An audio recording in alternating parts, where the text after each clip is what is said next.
আসসালামু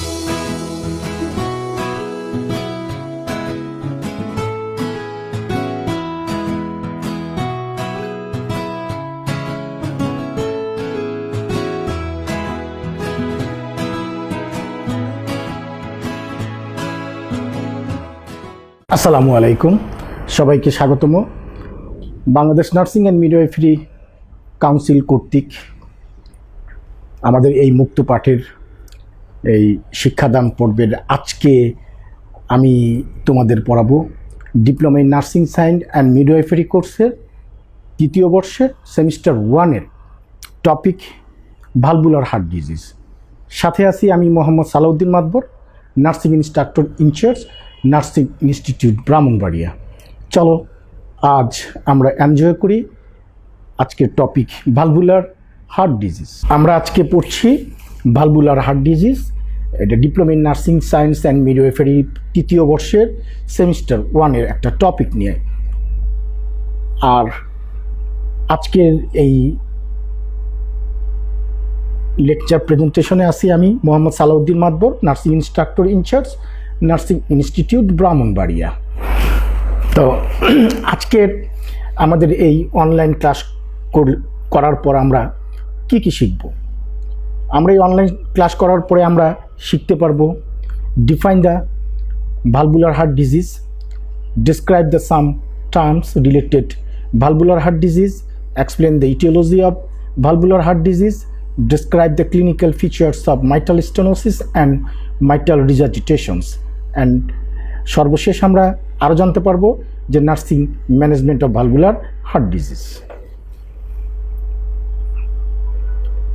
তো আমরা প্রথমে জানি ভালভুলার হার্ট ডিজিজটা কি। ভালভুলার হার্ট ডিজিজ, আমরা হার্টের মধ্যে ভালভ জানি না। আমরা ফার্স্ট ইয়ারের মধ্যে হার্টের অ্যানাটমি ফিজিওলজি পড়েছি, সেখানে আমরা ভালভ পড়েছি। হার্টের ভালভ কয়টা? চারটা ভালভ থাকে। এই ভালভগুলোর কিন্তু একটা কাজ আছে, তাই না? এই হার্ট যে আমাদের রক্তকে পাম্প করছে, সমস্ত শরীরে যাচ্ছে এবং সমস্ত শরীর থেকে রক্তগুলো আবার হার্টে আসছে। তো এক চেম্বার থেকে আরেক চেম্বার, এক চেম্বার থেকে আরেক চেম্বার, আরেক চেম্বার হতে আরেকটা ব্লাড ভেসেলে, এই যে তাদের পদচারণা, এই পদচারণার মুখে মুখে একটা করে ভালভ থাকে, যে ভালভগুলো আমাদের হার্টের মধ্যে রক্ত ঢুকতে এবং হার্ট থেকে রক্তগুলো আমাদের সমস্ত শরীরে পৌঁছে দেওয়ার জন্য সে নিয়ন্ত্রণ রক্ষা করে। হ্যাঁ, এখন এই ভালভগুলো যদি কোনো কারণে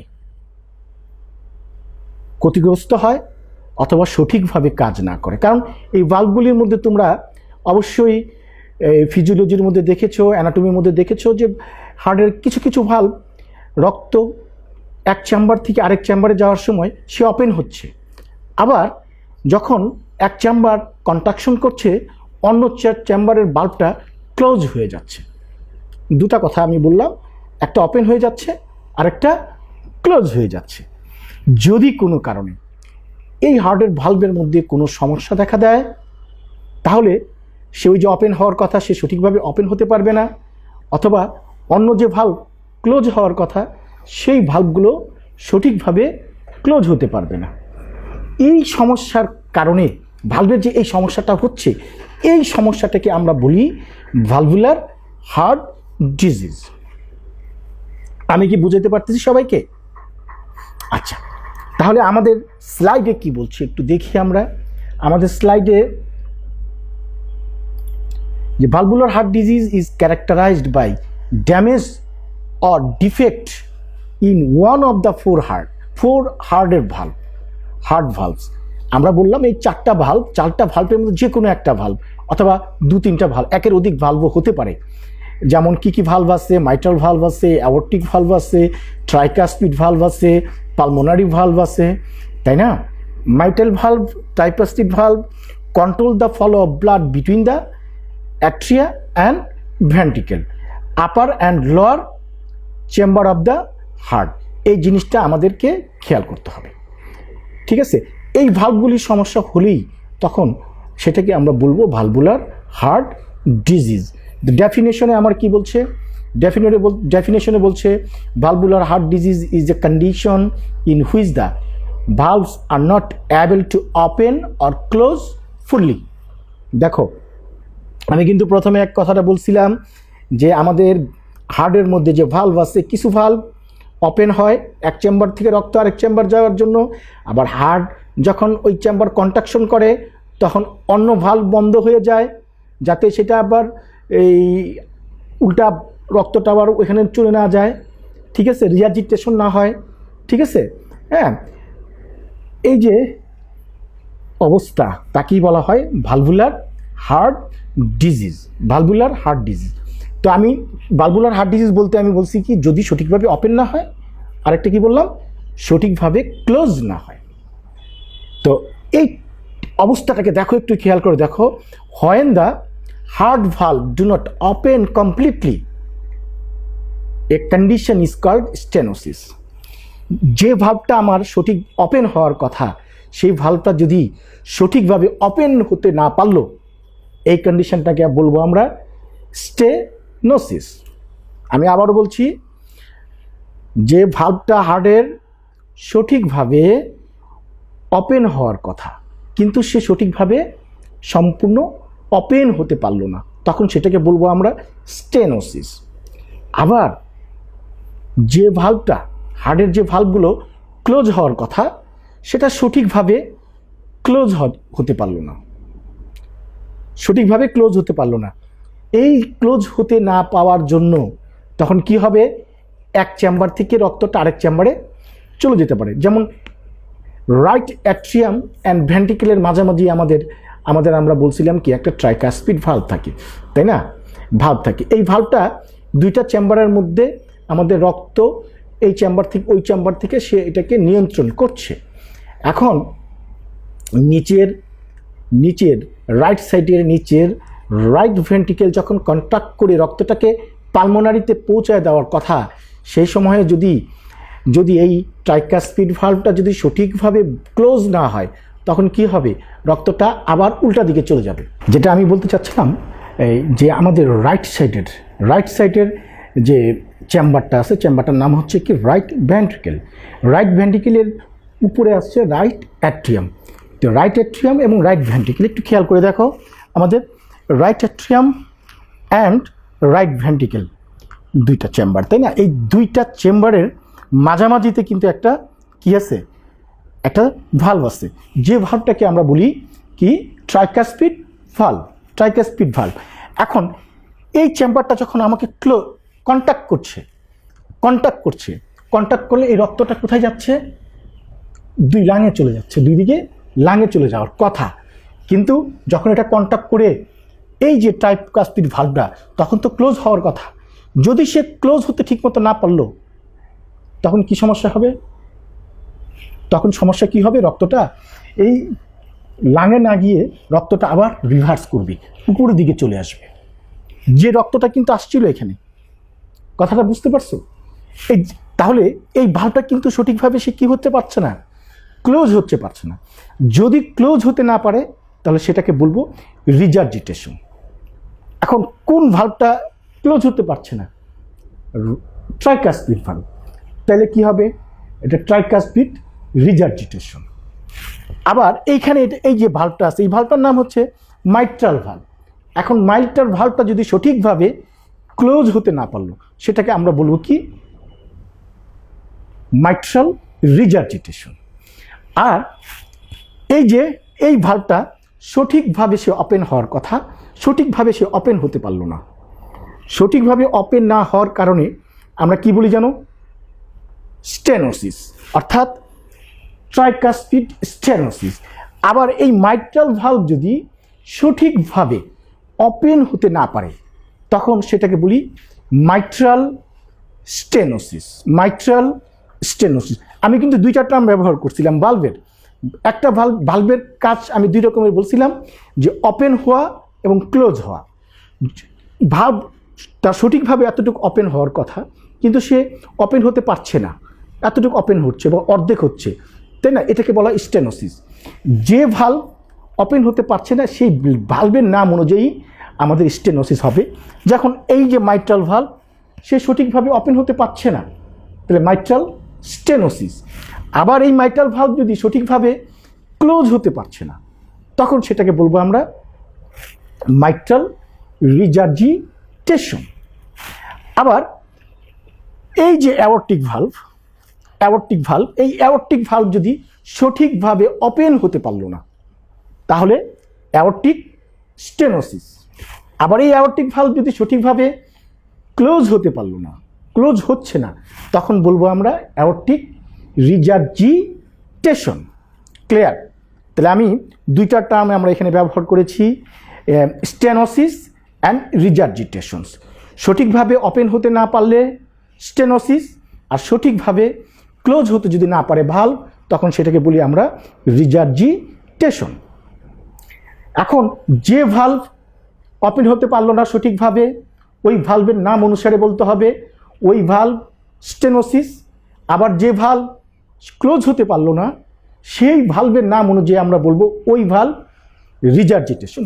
সাপোজ আমরা দুইটা ভালভের কথা বলছিলাম, অথবা এই যে এখানে একটা ভালভ আছে এটাকে পালমোনারি ভালভ বলা হয়। কি বলে? Pulmonary valve. এখন এই ভালভ যদি সঠিকভাবে ওপেন হতে পারলো না তখন সেটাকে আমরা কি বলবো? Pulmonary stenosis. গুড। আবার এই পালমোনারি ভালভ যদি সঠিকভাবে ক্লোজ হতে পারলো না তখন সেটাকে আমরা কি বলবো? পালমোনারি রিজার্জিটেশনস। ওকে, আমরা বুঝতে পারছি যে ভালভুলার হার্ট ডিজিজের মধ্যে আমাদের যে চারটা ভালভ আছে, একটা ভালভ, দুইটা ভালভ, হ্যাঁ, ট্রাইকাসপিড, বাইকাসপিড। এই বাইকাসপিড ভালভটার আরেকটা নাম হচ্ছে গিয়ে মাইট্রাল ভালভ। তারপরে এই যে এখান থেকে রক্তটা যাচ্ছে লাঙে যাচ্ছে, হ্যাঁ, পালমোনারি আর্টারি দিয়ে, তাহলে এটা পালমোনারি ভালভ, আর এটা হচ্ছে অ্যাওর্টিক ভালভ। ক্লিয়ার? তাহলে আমরা বুঝতে পারলাম স্টেনোসিস কি, রিজার্জিটেশন। আমরা আরেকটু পরিষ্কার হব যে আমরা এই স্টেনোসিস এবং রিজার্জিটেশন। দেখো এখানে একটা পালমোনারি ভালভকে আমরা দেখাচ্ছি, এই পালমোনারি ভালভটা এরকমের ওপেন হওয়ার কথা, যখন সে ওপেন হবে এরকমের ওপেন হবে। দেখো তিন কোণাচাভাবে সে ওপেন, কত বড় ওপেন হয়েছে। কিন্তু এই ভালভটা দেখো এখানে কি ওপেন হতে পারছে? অল্প একটু ওপেন হচ্ছে। তাহলে সমস্যাটা কোথায়? ওপেন হতে সমস্যা।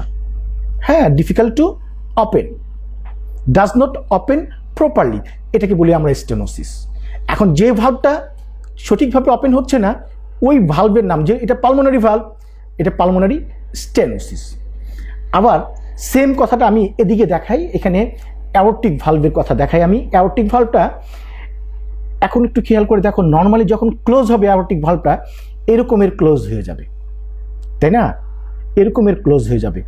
আবার যদি কোনো কারণে এটা সঠিকভাবে ক্লোজ হতে পারলো না, ক্লোজ না হলে কি হবে? এই রক্তটা কিন্তু আবার রিভার্স করবে, তাই না? ক্লোজ হতে পারলো না, তাহলে সঠিকভাবে যদি ক্লোজ হতে না পারে সেটাকে বলছিলাম রিজার্জিটেশন। এখন কোন ভালভটা ঠিকমতো ক্লোজ হতে পারছে না, কোন ভালভটা ক্লোজ হতে পারছে না, সেটা হচ্ছে অ্যাওর্টিক ভালভ। তাহলে এটাকে বলবো আমরা অ্যাওর্টিক রিজার্জিটেশন। ক্লিয়ার? আমরা এতক্ষণে জানলাম স্টেনোসিস অ্যান্ড রিজার্জিটেশন দুইটা সম্পর্কে। এখন আমরা জানবো aetiology of the valvular heart disease. আমরা এতক্ষণ আমরা মোটামুটিভাবে জেনেই গেছি স্টেনোসিস কোনটা, রিজার্জিটেশন কোনটা, তাই না? আচ্ছা, এখন ইটিওলজি কারণগুলো আমরা জানি। মাইট্রাল স্টেনোসিসটা কেন হবে? ইনফেক্টিভ এন্ডোকার্ডাইটিস, এই যে টার্মগুলি আছে এই টার্মগুলি আমরা ফার্স্ট ইয়ারে পড়েছি অ্যানাটমি ফিজিওলজিতে, সেকেন্ড ইয়ারও আমরা কিছু সাবজেক্ট টপিকের সাথে রিলেটেড ছিল সেটাও আমরা পড়েছি, থার্ড ইয়ারে আমরা বিস্তারিত পড়তে যাচ্ছি। তাহলে মাইট্রাল স্টেনোসিস কি কারণে হচ্ছে? ইনফেক্টিভ এন্ডোকার্ডাইটিস, তারপরে calcification of the valve, leaflet, ওই যে ভালভের যে লিফলেটগুলো আছে পাতার মতো যেটা বন্ধ করতেছে, ঠিক আছে, সেটার মধ্যে ক্যালসিফিকেশন হয়ে শক্ত হয়ে যাচ্ছে, সেটা সঠিকভাবে কি হচ্ছে না, ওপেন হচ্ছে না, তাই না? এই জন্য, কারণ শক্ত হয়ে গেলে পাতাটা, ওই বাল্বটা কি বন্ধ হবে? হার্ড হয়ে গেলে সেটা সঠিকভাবে কি করতে পারবে না, ওপেন হতে পারবে না, ঠিক আছে। আর ওপেন হতে না পাওয়ার কারণে মাইট্রালের মধ্যে তখন মাইট্রাল স্টেনোসিস হবে আর কি। হ্যাঁ, আচ্ছা, তারপরে দেখো মাইট্রাল রিজার্জিটেশনস, সেটাও দেখো মাইট্রাল ভালভ প্রলাপস যদি হয়ে যায়, coronary artery disease and infective endocarditis. তারপর অ্যাওর্টিক স্টেনোসিসটা কেন হচ্ছে? Congenital defect of the aortic valve, congenital defect of the aortic valve, আমরা তোমাদের অ্যাওর্টিক ভালভ দেখাইছি কোনটা, তাই না? তার জন্মগতভাবে যে ডিফেক্ট, সে সঠিকভাবে তো ওপেন হতে পারবেই না। তারপর এর মধ্যে ক্যালসিফিকেশন পরে যদি ওই ক্যালসিয়াম জমে ওই জায়গাটা শক্ত হয়ে যায় ভালভ, সে কি সঠিকভাবে ওপেন হতে পারবে? হ্যাঁ, যেহেতু অ্যাওর্টিক ভালভে হচ্ছে, সেটাকে বলবো আমরা অ্যাওর্টিক স্টেনোসিস, তাই না? এই কারণে হচ্ছে। আবার অ্যাওর্টিক রিজার্জিটেশনটা কেন হচ্ছে? Infective disorder such as rheumatic fever, syphilis, infective endocarditis, এই কারণে আমাদের কি হতে পারে? ভালভুলার হার্ট ডিজিজ হতে পারে। তাহলে আমরা এতক্ষণে জানলাম যে aetiology of the valvular heart disease.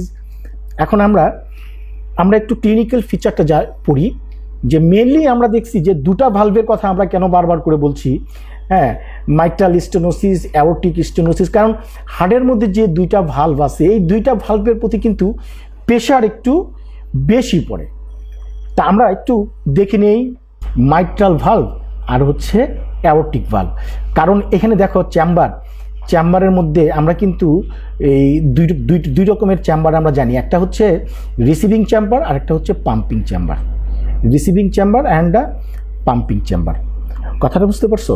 কারণ আমাদের এই যে ভেন্ট্রিকেলটা পাম্প করে, এখান থেকে পাম্প করে রক্তটা আমাকে লাঙে পৌঁছায় দেয়। আবার এই যে লেফট ভেন্ট্রিকেলটা পাম্প করে অ্যাওর্টা দিয়ে সমস্ত শরীরে পৌঁছায় দেয়। তাহলে দুইটার মধ্যে কিন্তু একটা ফোর্স আছে। এই দুইটার মধ্যে সবচেয়ে ফোর্স কোনটাতে বেশি? দেখো, যে লেফট ভেন্ট্রিকেল সে কন্ট্যাক্ট করে রক্তকে এত জোরে কন্ট্যাক্ট করে, একেবারে প্যারিফেরি পর্যন্ত, পায়ের আঙ্গুল, হাতের আঙ্গুল, কত দূরে দূরে ব্লাড সার্কুলেশনগুলো আমাদের টিস্যুর মধ্যে পৌঁছাতে হয়। ঠিক আছে? তাহলে এই যে ভালভগুলা, এই ভালভগুলার মধ্যে কিন্তু চাপ বেশি পড়ে। আর বেশি চাপ পড়ার কারণে, প্রেশার পড়ার কারণে এই ভালভগুলো কিন্তু এফেক্টেড হয়। এগুলির মধ্যেই সবচেয়ে বেশি হয়। এই জন্য আমি এই দুইটা ভালভের কথা কিন্তু তোমাদেরকে বারবার আমি বলছি, তাই না? আচ্ছা, এখন আমরা মাইট্রাল স্টেনোসিস তো আমরা জানি কি, কারণ মাইট্রাল ভালভ সে সঠিকভাবে ওপেন হতে পারছে না। এখন সঠিকভাবে যদি ওপেন হতে না পারে, তাহলে কি হবে? ঘটনাটা কি হবে একটু দেখো। ঘটনাটা কি হবে যদি মাইট্রাল ভালভটা যদি সঠিকভাবে ওপেন না হতে পারে? এই যে মাইট্রাল ভালভ, এই ভালভটা সঠিকভাবে যদি ওপেন হতে না পারে, এই যে এটা লেফট অ্যাট্রিয়াম, এই লেফট অ্যাট্রিয়ামের লাং থেকে অক্সিজেনেটেড ব্লাড সে রিসিভ করে এখানে আসে। এখন এখান থেকে রক্ত যদি এই লেফট ভেন্ট্রিকেলে না আসতে পারে সঠিক রক্ত, তাহলে কিভাবে এই ভেন্ট্রিকেলটা আমাদের অক্সিজেন যুক্ত রক্ত আমাদের শরীরের চাহিদা পূরণের জন্য বিভিন্ন টিস্যুর মধ্যে পৌঁছায়া দিবে? দেখো, তাহলে কি হবে? এই রক্তগুলো আবার রিভার্স করবে। এই রক্তটা এখানে কোত্থেকে আসছিল? এই যে আমি বললাম, এই রক্তটা আমাদের এই যে এখানে একটা লাং, এখানে একটা লাং, এই দুই লাং থেকে অক্সিজেনেশন হয়ে এক্সচেঞ্জ হওয়ার পরে, হ্যাঁ, সে আবার ফেরত আসছে অক্সিজেন যুক্ত, অক্সিজেনেটেড ব্লাড এইখানে আসছে। ঠিক আছে? এখন যেহেতু এখানে ওপেন হচ্ছে না, ওপেন না হওয়ার কারণে এই রক্তগুলো আমার কি করতে হচ্ছে না, লেফট ভেন্ট্রিকেলে আসছে না। আর লেফট ভেন্ট্রিকেলে না আসার কারণে লেফট ভেন্ট্রিকেল সে পাম্প করে রক্তটাকে সমস্ত শরীরে পৌঁছে দিতে পারছে না। তখন কি হয়? এই জায়গাটা আস্তে আস্তে বড় হয়ে যায়। এই জায়গাটা আস্তে আস্তে, কারণ সে রক্তটা, যে পরিমাণ রক্ত লাং ওই অক্সিজেন এক্সচেঞ্জ করার পরে অক্সিজেন রক্ত যেখানে আসতেছে, কিন্তু এই রক্তটা তো এখানে পাস হচ্ছে না, কারণ এখানে কি হচ্ছে? স্টেনোসিস, অর্থাৎ মাইট্রাল স্টেনোসিস হওয়ার কারণে। তাহলে কি হচ্ছে? রক্তগুলো চলছে লাঙে, তো লাঙের মধ্যে রক্তের পরিমাণটা বেশি হয়ে যাচ্ছে, একটা প্রেশার পড়তেছে লাঙের মধ্যে, কনজেস্টেড হয়ে যাচ্ছে লাং, তাই না? আচ্ছা, এখন এটা আমরা জাস্ট মাইট্রাল স্টেনোসিস কথা বলতেছি, এই ক্লিনিক্যাল ফিচারটা বোঝানোর জন্য তোমাদেরকে এখানে আসলাম। এখন আমরা ক্লিনিক্যাল ফিচারটা আমরা দেখি, রেস্টলেস অ্যান্ড ফ্যাটিক। কারণ মাইট্রাল স্টেনোসিস হলে আমাদের রেস্টলেস হবে এবং আমরা ফ্যাটিক, ভাল লাগবে না। ডিসনিয়া অন এক্সারশন, ডিসনিয়া, শ্বাসকষ্ট হবে। কেন শ্বাসকষ্ট হবে? কারণ অক্সিজেন যুক্ত রক্ত সে তো ওই যে লেফট ভেন্ট্রিকেলে আসতে পারতেছে না, কারণ মাইট্রাল স্টেনোসিস হওয়ার কারণে। আর না আসার কারণে লেফট ভেন্ট্রিকেল আমাদের বডির টিস্যুর অক্সিজেন চাহিদা অনুযায়ী সেই পরিমাণ অক্সিজেন বা অক্সিজেনযুক্ত রক্ত সে পাম্প করতে পারছে না, যার জন্য একটা ক্রাইসিস সৃষ্টি হচ্ছে। তখন যে কোনো কাজ করতে গেলে একটা শ্বাসকষ্ট হবে, কারণ তার অক্সিজেনের ক্রাইসিসটা বেড়ে যাবে। অর্থোপনিয়া এভাবে ভালো আছে, কিন্তু শুলে তার শ্বাসকষ্ট, আবার উঠাই দিলে সে ভালো, ঠিক আছে। প্রক্সিমাল নকটার্নাল ডিসনিয়া, রাতের বেলা শ্বাসকষ্টে হঠাৎ করে ঘুম ভেঙে যাবে। তারপরে হ্যামোপটাইসিস অর্থ জানি কি, আমরা ছোটবেলায় আমরা ফার্স্ট ইয়ারে এবং সেকেন্ড ইয়ারে পড়েছি, তাই না?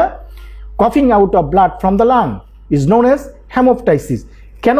কারণ লাঙের মধ্যে কিন্তু রক্তের প্রেশারটা, ওই যে মাইট্রাল স্টেনোসিস হওয়ার কারণে রক্তটা লেফট অ্যাট্রিয়াম থেকে লেফট ভেন্ট্রিকেল আসতে পারছে না, আনা আসার কারণেই সে লাঙের মধ্যে কিন্তু রক্তের চাপ, কনজেশন বেশি হয়ে যাচ্ছে। তখন কাশির কারণে শ্বাস নিতে কষ্ট হচ্ছে, তখন কি হতে পারে? হ্যামোপটাইসিস, কফের সাথে রক্ত আসতে পারে। পিটিং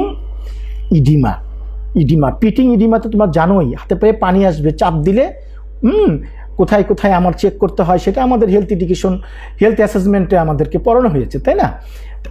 অ্যাট্রিয়াল ফিব্রিলেশন মানে অতিরিক্ত, ইরেগুলার, ফোর্সফুল, মানে খুব ফাস্ট আমাদের পালস রেটগুলো, হার্টবিটগুলো চলবে। তারপরে হ্যাপাটোমেগালি হতে পারে। হ্যাপাটো মানে হচ্ছে লিভার, মেগালি মানে বড়, লিভারটা বড় হয়ে যেতে পারে। তারপরে লবুলিয়াম পালসটা খুব লবুলিয়াম, কারণ লবুলিয়ামটা এই জন্য আসবে। কেন আসবে লবুলিয়াম? একটু খেয়াল করে জানো, দেখো যে আমাদের লেফট ভেন্ট্রিকেল তো আমার পরিমাণ রক্ত পাচ্ছে না, অল্প রক্ত পাচ্ছে, কারণ ওই কি বাল্বটা বন্ধ, ঠিক মতো ওপেন হতে পারছে না, ও না হওয়ার কারণে পরিপূর্ণ রক্তগুলো আর হার্টের এই লেফট ভেন্ট্রিকেলে ঢুকছে না, যার জন্য লেফট ভেন্ট্রিকেল অল্প রক্তকে পাম্প করছে, তখন ভলিউমটা আমরা কম পাই। তারপরে ডিস্টেনশন অফ নিক ভেন, আমাদের নিকের যে জুগুলার ভেনগুলো আছে এগুলো ডিস্টেনশন হয়ে যায়। হ্যাঁ, আচ্ছা, এটা জানলাম আমরা clinical feature of mitral stenosis. এখন যদি উল্টাভাবে যদি আমরা এখন পড়াতে যাই, মাইট্রাল রিজার্জিটেশন, ওই যে আমি এতক্ষণ পড়ালাম মাইট্রাল স্টেনোসিস, সঠিকভাবে ওপেন হচ্ছে না মাইট্রাল ভালভ, আর এখন বলতে চাচ্ছি মাইট্রাল রিজার্জিটেশন, অর্থাৎ সঠিকভাবে ভালভটা ক্লোজ হচ্ছে না। দেখো একই জায়গায় উদাহরণ দিয়ে তোমাদের বোঝানোর চেষ্টা করছি। এটার মধ্যেও দেখো একই সেম জিনিস কিন্তু হচ্ছে, দেখো, কারণ সঠিকভাবে ক্লোজ না হওয়ার কারণে যখন লেফট ভেন্ট্রিকেলটা আরেকটু দেখাই, দেখো আমি আরেকটু দেখাই, ছবিটা দেখালে মনে হয় তোমরা ক্লিয়ার হয়ে যাবে। এই যে লেফট ভেন্ট্রিকেলটা যখন কন্ট্রাক্ট করে, তখন অ্যাওর্টিক ভালভটা খুলে অ্যাওর্টা দিয়ে রক্ত সমস্ত শরীরে চলে যায়। এটা যখন লেফট ভেন্ট্রিকেল যখন কন্ট্রাক্ট করবে, তখন এই ভালভটা স্বাভাবিক নিয়মে ক্লোজ হয়ে যাওয়ার কথা, কারণ ক্লোজ হয়ে গেলে তখন এখানে চাপটা পরিপূর্ণভাবে আসে, অ্যাওর্টিক ভালভটা খুলে যায়, রক্তটা অ্যাওর্টা দিয়ে সমস্ত শরীরে চলে যাচ্ছে। কিন্তু সমস্যাটা হচ্ছে এই মাইট্রাল ভালভ সঠিকভাবে সে ক্লোজ হতে পারছে না, অর্থাৎ মাইট্রাল রিজার্জিটেশন। তখন কি হবে? এই চেম্বারটা যখন কন্ট্রাক্ট করবে, তখন কি হবে? রক্ত তো এখানে যাবে, কিছু রক্ত আবার সে উল্টা দিকে রিভার্স করবে। উল্টা দিকে কোথায় চলে যাবে? লেফট অ্যাট্রিয়ামের যুক্ত কি আছে? দুই দিকে লাং, সে আবার লাঙের মধ্যেও আবার কিছু রক্ত চলে যাবে। কথাটা বুঝতে পারছো? হ্যাঁ, দেখো দুইটা কিন্তু প্রায় কাছাকাছি। তাহলে কি হবে? ডিসনিয়া অন এক্সারশন হবে, অর্থোপনিয়া সেটা বললাম, পালপিটেশন হবে। পালপিটেশন মানে বুক ধরপড় করবে। তারপরে পিটিং ইডিমা হবে, অ্যাট্রিয়াল ফিব্রিলেশন যেটাও বলে বলেছি, তারপরে ডিস্টেনশন অফ নিক ভেন সেটা বলেছি, হাই পিচ সিস্টোলিক মারমার। আমরা হেলথ অ্যাসেসমেন্টের মধ্যে আমরা পড়েছি, হার্টের সাউন্ড পড়েছি, মারমারগুলো বিভিন্ন রকমের সাউন্ড আমাদের ইনশাল্লাহ আমাদের হেলথ অ্যাসেসমেন্ট সাবজেক্টের মধ্যে আমাদেরকে পড়িয়েছে। তো আমরা তো মোটামুটি জানলাম যে clinical feature of mitral stenosis and mitral regurgitations. Clear? এখন আমরা আসব নার্সিং ম্যানেজমেন্ট। নার্সিং ম্যানেজমেন্ট আমরা শর্টলি একটা নার্সিং ম্যানেজমেন্ট আমরা জানি যে bed rest in comfortable positions, রোগীকে বেড রেস্ট রাখতে হবে, administer all medication as prescribed by doctor. যে ডক্টর যে আমাদের ফিজিশিয়ান যে প্রেসক্রাইব করবে সেই অনুযায়ী আমাদের তাকে টাইম টু টাইম আমাদের ওষুধগুলি খাওয়াতে হবে। তারপরে assess mental status, restlessness, severe anxiety and confusion আমাদের অ্যাসেস করতে হবে এবং রুগীকে সবসময় রিল্যাক্স থাকতে হবে, তাই না? আর এগুলির দায়িত্ব কিন্তু সম্পূর্ণ আমাদের নার্সদের উপর। তারপরে monitor and record the TPR regularly, মানে কি? টি অর্থ temperature, pulse and respirations. Monitor and reporting complication such as hemoptysis and hepatomegaly. ওই যে হেমোপটাইসিস বলছিলাম, হেমোপটাইসিস যে কফের সাথে রক্ত যাবে। Maintain intake output chart, must. Health teaching দিতে হবে, সেটা আমরা রুটিনলি কাজ করি। Routine assess health skin colour, temperature, cold clammy skin is secondary to compensatory increase in systemic nervous system stimulate and low cardiac output and desaturation। এই জিনিসগুলো আমাদের খেয়াল, রোগী যেন শকে চলে না যায়, ঠিক আছে? কার্ডিওজেনিক শকে যেন না যায়, কারণ ভালভুলার হার্ট ডিজিজ হয়েছে, যে কোনো সময় হার্ট ফেল করতে পারে, সেখানে ফেল করে কার্ডিওজেনিক শকে চলে যেতে পারে রুগীটা, সেদিকে আমাদের খেয়াল। তারপরে ডিসচার্জ প্ল্যান, রুগীটা যদি হসপিটাল ডিসচার্জ প্ল্যানিং করতে হবে, কিভাবে রুগীটা বাসায় গিয়ে সে নিজেকে অ্যাডাপ্টেশনে নিয়ে আসবেন, সে কিভাবে ওষুধগুলি খাবেন, কিভাবে বাথটুব করবেন, কিভাবে শোবেন, কিভাবে গোসল করবেন, কিভাবে চলাফেরা করবেন, কার সাথে কেমন আচরণ করবেন, এমন উদ্বিগ্ন হওয়া যাবে না, জোরে জোরে রাগারাগি করা যাবে না, ঝগড়া বিবাদ করা যাবে না, তাই না? বেশি পরিশ্রমের কাজ করা যাবে না, কারণ ভালভের মধ্যে চাপ পড়বে। এই জিনিসগুলো আমরা তাদেরকে একটা প্ল্যান করে শিখিয়ে দেই। তারপরে prepare the patient for surgery if needed, যদি ভালভের মধ্যে অপারেশন লাগে, যদি কার্ডিয়াক সার্জন যদি আমাদের অ্যাডভাইস দেয় যে পেশেন্টকে ভালভে কিছু সার্জারি লাগবে, সেক্ষেত্রে আমরা রুগীকে কী করব, আমাদের রুগীকে আমরা প্রি অপারেটিভ প্রিপারেশন নিয়ে রাখবো আর কি। আর কীভাবে প্রি অপারেটিভ প্রিপারেশন নিতে হয় সেটা আমরা ফার্স্ট ইয়ারে আমরা যথেষ্ট ভালো করে শিখেছি। তারপরে যদি অপারেশন হয়, অপারেশনের পরে আমাদের রুগীকে কী কেয়ার নিতে হবে সেইগুলো আমাদের লক্ষ্য রাখতে হবে। রেফারেন্স হচ্ছে এগুলা, তোমরা একটু দেখে নিবা। তারপরে আমি তোমাকে বলছি যে আমরা এই অল্প সময়ের মধ্যে আমরা আমাদের সাধ্যমতো আমরা মোটামুটিভাবে একটু আলোচনা করে যাচ্ছি। এর চেয়ে বেশি পড়ার জন্য তোমাদের বিভিন্ন বই আছে, আমাদের গুগল আছে, সেখানে সার্চ দিয়ে তোমরা দেখে আরও ভালো করে ডিটেলস পড়ে নেওয়ার চেষ্টা করবা, ঠিক আছে? আর একটা কথা, আমরা তোমাদেরকে এক সপ্তাহ সময় দিব। সপ্তাহ সময়ের মধ্যে আমরা আশা করব যে তোমরা একটা হার্টের 3টা যে ভালভ আছে, 4টা ভালভ আছে, এই 4টা ভালভ লেবেল করে আমাদের এই কমেন্ট বক্সের মধ্যে তোমরা পাঠাবা, আমরা সবাই এটা দেখব। ধন্যবাদ সবাইকে আজকে আমাদের সাথে থাকার জন্য। এই পর্যন্ত আমরা আজকের ক্লাসের মধ্যে আমরা diploma in nursing science and midwifery 3য় বর্ষের প্রথম সেমিস্টারের অ্যাডাল্ট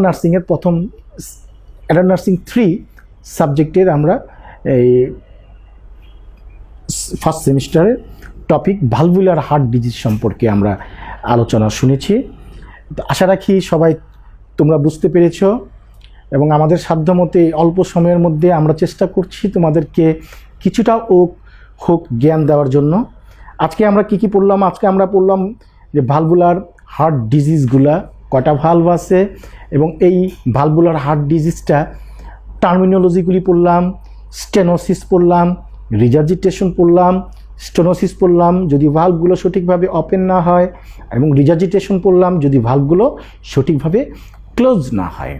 তারপরে পড়লাম যে এই ভালভগুলো কি কি কারণে, এটিওলজিগুলো কি এই ভালভুলার হার্ট ডিজিজ হওয়ার জন্য। এরপরে পড়লাম আমরা ক্লিনিক্যাল ফিচার। তো আমরা দুইটা ভালভের কথা বলছিলাম যে দুইটা ভালভ সবচেয়ে বেশি অ্যাফেক্ট করে, কারণ mitral valve and aortic valve এই দুইটা ভালভকে কিন্তু বেশি ইনভলভ করে, কারণ এখানের মধ্যে রক্তের ফোর্স খুব বেশি, হার্ট কন্ট্রাকশন করে, খুব জোরে হার্ট কন্ট্রাকশন করার কারণে mitral valve and aortic valve দুইটার মধ্যে প্রেশার বেশি পড়ছে। এই জন্যই দুইটা ভালভই আমাদের ইনভলভ করে, সবচেয়ে বেশি করে মাইট্রাল ভালভ। সেজন্য আমরা মাইট্রাল ভালভের উদাহরণ দিয়ে আমরা মাইট্রাল স্টেনোসিস অ্যান্ড মাইট্রাল রিজার্জিটেশন এই দুইটার ক্লিনিক্যাল ফিচার, লক্ষণগুলো কি হতে পারে সেটা নিয়ে আলোচনা করলাম। আরেকটা ব্যাপার, আমরা এই ভালভুলার হার্ট ডিজিজে আমাদের নার্সিং কেয়ারগুলো আসলে কি হতে পারে সেটা নিয়ে আমরা সংক্ষিপ্তভাবে আলাপ করলাম।